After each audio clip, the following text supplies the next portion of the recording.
Сегодня в региональном штабе Общероссийского народного фронта вручили сертификаты участникам проекта «Школа общественных экологических инспекторов». Цель проекта – привлечение активных граждан к участию в контроле охраны окружающей среды. В его рамках были проведены ряд бесплатных семинаров, которые размещены на официальном сайте ОНФ.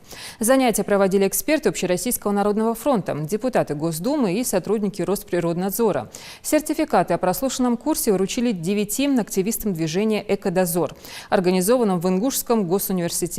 Общественный экологический инспектор – совершенно новая категория граждан, которая имеет возможность на добровольной основе помогать в выявлении правонарушений в природоохранной зоне. Обучение у нас проходило 1,5 месяца. У нас каждую пятницу проходили лекции по 2 часа. И на каждой лекции у нас была своя определенная тема. То есть для того, чтобы проводить эти работы, мы должны быть подкованы как с точки зрения юриспруденции, так и с экологической точки зрения.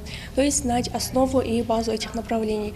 И потому мы изучали, как выявлять эти правонарушения, куда обращаться в случае выявления, как оформлять и как нам поступать в данном случае. В дальнейшем эта грамотность, это обучение, оно им поможет и по жизни.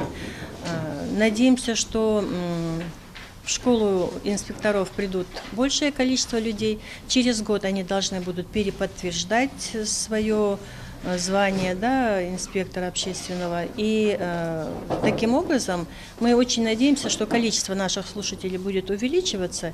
И волонтеры, и студенты, люди, которые заняты, которые неравнодушны к беспорядкам в природе, они будут привлекаться и приходить с удовольствием проходить обучение.